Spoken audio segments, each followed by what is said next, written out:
ഇന്ത്യക്കെതിരായിട്ട് വ്യാജ വാർത്തകൾ നിർമ്മിക്കാനും ഇന്ത്യയിലെ ജനങ്ങളെ തെറ്റിദ്ധരിപ്പിച്ച് കേന്ദ്ര സർക്കാരിനെതിരായിട്ടുള്ള നിലപാടുണ്ടാക്കാനും ഇന്ത്യയിലെ ഹിന്ദുക്കൾ മുസ്ലിങ്ങൾക്കെതിരാണ് എന്നുള്ള ആശയം പ്രചരിപ്പിക്കാനുമൊക്കെ നേതൃത്വം നൽകുകയും ഒക്കെ ചെയ്ത ഡാറ്റ ലീഡ്സിന് അന്ത്യം.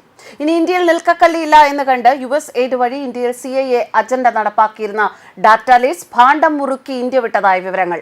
ഓപ്പറേഷൻ സിന്ദൂറിന് പിന്നാലെ പാകിസ്ഥാൻ ചാരന്മാർക്കായി NIA വലവിരിച്ചിരുന്നു. ഇതോടെ ദുരൂഹ പശ്ചാത്തലമുള്ള കാശ്മീരി മാധ്യമ പ്രവർത്തകൻ സയ്യിദ് നസാഖത്ത് ഇന്ത്യ വിട്ടതായിട്ടാണ് റിപ്പോർട്ടുകൾ. US എയ്ഡ് ഫണ്ടിൽ ഡൽഹിയിൽ നടത്തിയിരുന്ന ഡാറ്റ ലീഡ്സ് എന്ന സ്ഥാപനം പൂട്ടിക്കെട്ടിയാണ് നസാഖത്ത് ഫിലിപ്പൈൻസിലേക്ക് പോയത്. ഡൊണാൾഡ് ട്രംപ് US പ്രസിഡന്റായി ചുമതലയേറ്റതിനു ശേഷം US എയ്ഡ് നിർത്തിയിരുന്നു. കഴിഞ്ഞ ലോക്സഭാ തെരഞ്ഞെടുപ്പിൽ നരേന്ദ്രമോദിയെ പുറത്താക്കുക എന്ന ഒരൊറ്റ ലക്ഷ്യത്തോടെ പ്രവർത്തിച്ച ഫാക്ട്ശാല പ്രോജക്ട് നടത്തിയിരുന്നത് സയ്യിദ് നസാഖത്താണ്. ഫാക്ട്ശാല പ്രോജക്ടിന്റെ മറവിൽ ഇവർ ചെയ്തിരുന്നത് മോദി വിരുദ്ധ പ്രചാരണമാണ്. അതിനുവേണ്ടി മാധ്യമ പ്രവർത്തകർക്ക് പരിശീലനവും ഒപ്പം പ്രതിഫലവും നൽകിയിരുന്നു.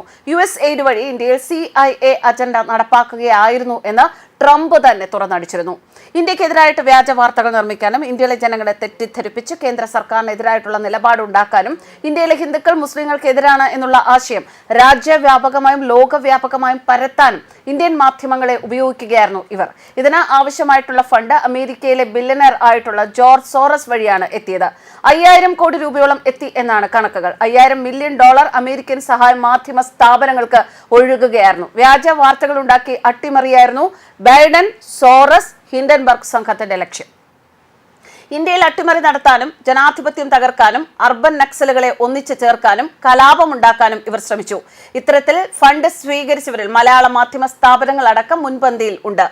നമുക്കറിയാം, കഴിഞ്ഞ കാലങ്ങളിൽ കേന്ദ്ര സർക്കാരിനെതിരെ ദില്ലിയിലുണ്ടായ പൗരത്വ നിയമവുമായി ബന്ധപ്പെട്ട കലാപം, കർഷക കലാപം, കാശ്മീരിലുണ്ടായ കലാപങ്ങൾ, ഇതിന്റെയൊക്കെ പിന്നിൽ മാധ്യമങ്ങളുടെ കൈകൾ ഉണ്ടായിരുന്നു.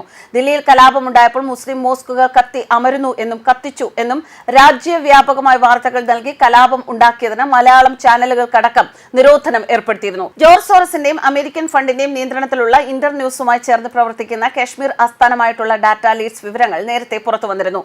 ഡാറ്റ ലീഡ്സും മലയാള മനോരമയും തമ്മിലുള്ള ബിസിനസ് ബന്ധവും അവർ ഒപ്പിട്ട കരാറിലെ വിവരങ്ങളും കർമ്മ ന്യൂസ് നേരത്തെ പുറത്തുവിട്ടിരുന്നതാണ്. അമേരിക്കൻ ഫണ്ടിന്റെ ഇന്ത്യയിലെ പ്രവർത്തനമാണ് ഡാറ്റ ലീഡ്സിന്റെ പ്രധാനപ്പെട്ട ജോലി. കണ്ടന്റുകൾ ക്രിയേറ്റ് ചെയ്യുക, വാർത്തകളും വീഡിയോകളും നിർമ്മിക്കുക, രാജ്യവ്യാപകമായും ലോകത്തിലെ എല്ലായിടത്തും അവർ ഉദ്ദേശിക്കുന്ന കണ്ടന്റുകളും മറ്റും പ്രചരിപ്പിക്കുക, ഇതൊക്കെ ഡാറ്റ ലീഡ്സിന്റെ പ്രധാനപ്പെട്ട ദൗത്യമായിരുന്നു.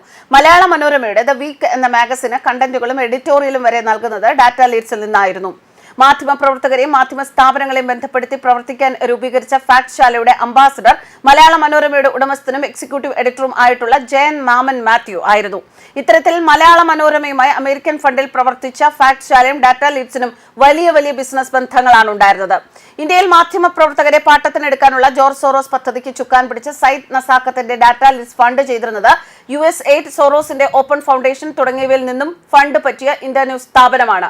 ഡാറ്റ ലീഡ്സിന്റെ ഫാക്ട് ചെക്ക് പരിശീലന പരിപാടിയായ ഫാക്ട്ശാലയിൽ ഇന്ത്യയിലെ മുഖ്യധാര മാധ്യമ പ്രവർത്തകർ മുതൽ പ്രാദേശിക മാധ്യമ പ്രവർത്തകർ വരെ ഗുണഭോക്താക്കളായി. BJP വിരുദ്ധരായ അർബൻ നക്സൽ, ഇസ്ലാമിക തീവ്രവാദി മാധ്യമ പ്രവർത്തകരെ തിരഞ്ഞുപിടിച്ചാണ് നസാഖത്തിന്റെ ഫാക്ട്ശാല പരിശീലനം നൽകിയിരുന്നത്. മാധ്യമ പ്രവർത്തകർക്കും സ്ഥാപനങ്ങൾക്കും സൗജന്യ ഡാറ്റയും കണ്ടന്റും എന്ന പേരിൽ രാജ്യവിരുദ്ധ വ്യാജ വാർത്തകൾ പ്രചരിപ്പിക്കാൻ ഡാറ്റ ലീഡ്സ് പ്രഭവ കേന്ദ്രമായി മാറുകയായിരുന്നു. വിവിധ രാജ്യങ്ങളിലെ ബിസിനസ് സ്ഥാപനങ്ങൾക്കെതിരെ വ്യാജ വാർത്തകൾ പ്രചരിപ്പിച്ച് ഓഹരി വിപണികൾ തകർക്കാൻ സോറോസ് ഫണ്ട് കൈപ്പറ്റി പ്രവർത്തിക്കുന്ന ഗ്ലോബൽ ഇൻവെസ്റ്റിഗേറ്റീവ് ജേർണലിസ്റ്റ് നെറ്റ്വർക്കിന്റെ ഏഷ്യ പസഫിക് പ്രതിനിധി കൂടിയായിരുന്നു നസാഖത്ത്. കാശ്മീരിലെ ശ്രീനഗർ സ്വദേശിയായ നസാഖത്ത് മുൻപ് സഹാറ, ഏഷ്യാന്യൂസ്, ദ വീക്ക് പ്രസിദ്ധീകരണങ്ങളിൽ ജോലി ചെയ്യവേ ഇന്ത്യ വിരുദ്ധ വാർത്തകളിൽ സ്പെഷ്യലിസ്റ്റ് ചെയ്തിരുന്നത് കണ്ടെത്തിയാണ് ഇന്ത്യൻ ന്യൂസ് സ്ഥാപനം ഡാറ്റ ലീഡ്സ് നടത്താനായി ചുമതലപ്പെടുത്തിയത്. സാമുദായിക സ്പർദ്ധയുണ്ടാക്കാൻ വ്യാജ വാർത്തകൾ പ്രചരിപ്പിച്ചതിന് പലതവണ ജയിലിലായ ഓൾഡ് ന്യൂസ് ഉടമ മുഹമ്മദ് സുബൈറും ഡാറ്റ ലീഡ്സുമായി സഹകരിച്ചാണ് ഫാക്ട് ചെക്ക് പരിശീലനം സംഘടിപ്പിച്ചിരുന്നത്. ഡാറ്റ ലീഡ്സ് ആരംഭിച്ച ഫാക്ട്ശാല പരിപാടിയിലൂടെ മുഖ്യധാര ഓൺലൈൻ മാധ്യമങ്ങളെ നസാഖ് വരുതിയിലാക്കി.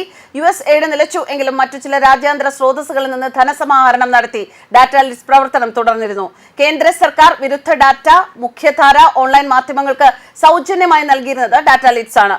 ചില പ്രോജക്ടുകളുടെ ഭാഗമായി റിപ്പോർട്ടുകൾ പ്രസിദ്ധീകരിക്കാൻ മാധ്യമങ്ങൾക്ക് പ്രതിഫലവും നൽകിയിരുന്നു. ഓപ്പറേഷൻ സിന്ധുവിന് ശേഷം മാധ്യമ പ്രവർത്തന മറവിൽ ചാരപ്രവർത്തനം നടത്തിയിരുന്നവർക്കെതിരെ NIA നടപടി തുടങ്ങിയ സാഹചര്യത്തിലാണ് നസാഖത്ത് ഫിലിപ്പൈൻസിലേക്ക് പോയത്. മനില സർവകലാശാലയിലെ ജേർണലിസം വകുപ്പ് മേധാവിയായാണ് നസാഖത്ത് പുതിയ മേച്ചിൽപ്പുറം കണ്ടെത്തിയത് എന്നാണ് വിവരങ്ങൾ. ന്യൂസ് ഡെസ്ക് കർമ്മ ന്യൂസ്.